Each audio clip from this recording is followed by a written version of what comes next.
Parliamo adesso di politica cittadina e in particolare abbiamo nostro ospite Mino Borraccino, consigliere del presidente della Regione Puglia Michele Emiliano per l'attuazione del piano Taranto. Ben trovato e buongiorno.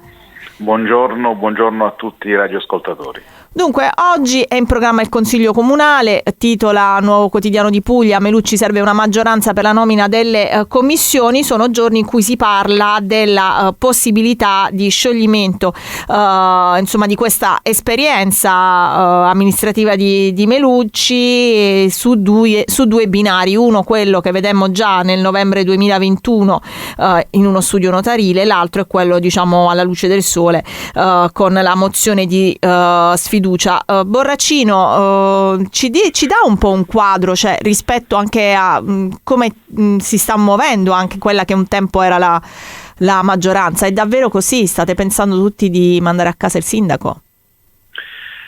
Ma il sindaco negli ultimi tempi, almeno negli ultimi 7-8 mesi, ha avuto un'involuzione dal punto di vista sia caratteriale, di atteggiamento e di approccio nei confronti dei partiti del centro-sinistra, del fronte progressista, a partire dal Partito Democratico, che era il suo partito e che lui ha abbandonato, e soprattutto dal punto di vista programmatico.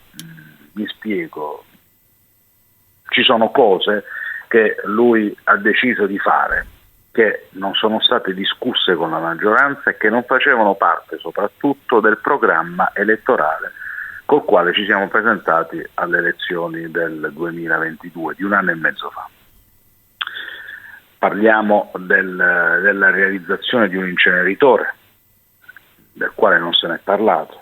Parliamo della possibilità che lui sta praticando della privatizzazione dell'AMIU. Parliamo di una logica di consumo del suolo in un'area strategica per Taranto, vicino all'ospedale nuovo, con il cosiddetto comparto 32. Parliamo di tariffe che sono state aumentate a Taranto, penso a tutte le rette per quanto riguarda gli asili nido e i servizi sociali. L'eliminazione delle tariffe agevolate per i lavoratori per quanto riguarda le strisce blu, i parcheggi, e potrei continuare ancora all'infinito, per non parlare poi, lo vedono tutti, della città sporca e abbandonata a se stesso dal punto di vista dell'ordinaria amministrazione.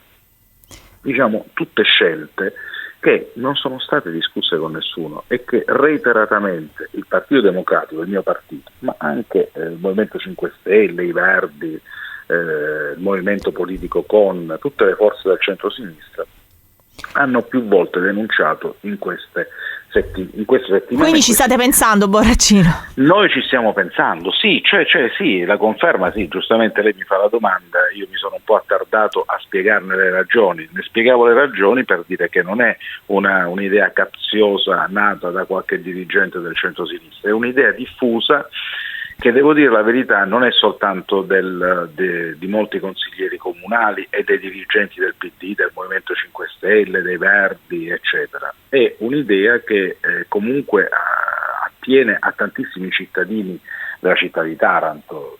Quotidianamente c'è gente che ci dice mandatelo a casa e restituite la possibilità agli elettori di Taranto di votare e di scegliersi un sindaco. Senta, Borraccino, stanno arrivando tanti soldi e ne arriveranno tanti a Taranto. Lei, appunto, come consigliere del presidente Emiliano, si occupa dell'attuazione del piano Taranto, quindi tutto quello che anche è e soprattutto sarà.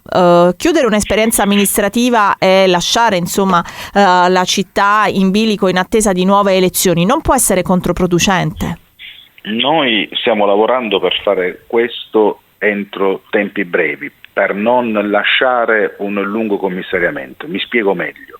Se riusciamo a mandare il sindaco a casa entro il 24 febbraio, lo dice la legge, il testo unico degli enti locali, si andrà a votare dopo pochi mesi, cioè si voterà col prossimo turno amministrativo, che sarà il 9 giugno, quello delle elezioni europee, dell'8 e il 9 giugno.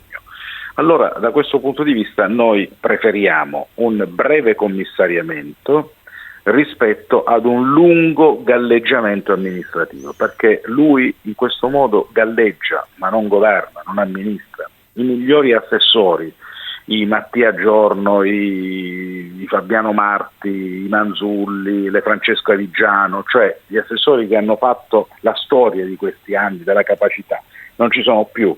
Per scelta sono andati via, sono all'opposizione di Melucci. Questa è l'indicazione. Persone come Mattia Giorno, giovane, bravissimo, che ha rifiutato il ruolo di vice sindaco, penso che siano la cartina di tornasole di quanto oramai si sia rotta quel rapporto tra il sindaco e la città, e questa voglia che c'era di far svoltare la città. Per un'involuzione sua ha fatto tutto da solo, cioè non c'è stato nessuno che gli ha detto facciamo in questo modo, no, è stato lui che ha scelto questa sua involuzione, dopo essere diventato anche presidente della provincia, lo abbiamo sostenuto noi e votato noi come centrosinistra, alla fine lui ha scelto questa strada. Quindi noi pensiamo che sia meglio un breve commissariamento e poi un nuovo sindaco di una nuova amministrazione, e non un galleggiamento di 3 anni e mezzo amministrativo, perché un galleggiamento amministrativo non è la stessa cosa del governo, sono due cose completamente diverse, e purtroppo questa amministrazione è un'amministrazione da circo Barnum,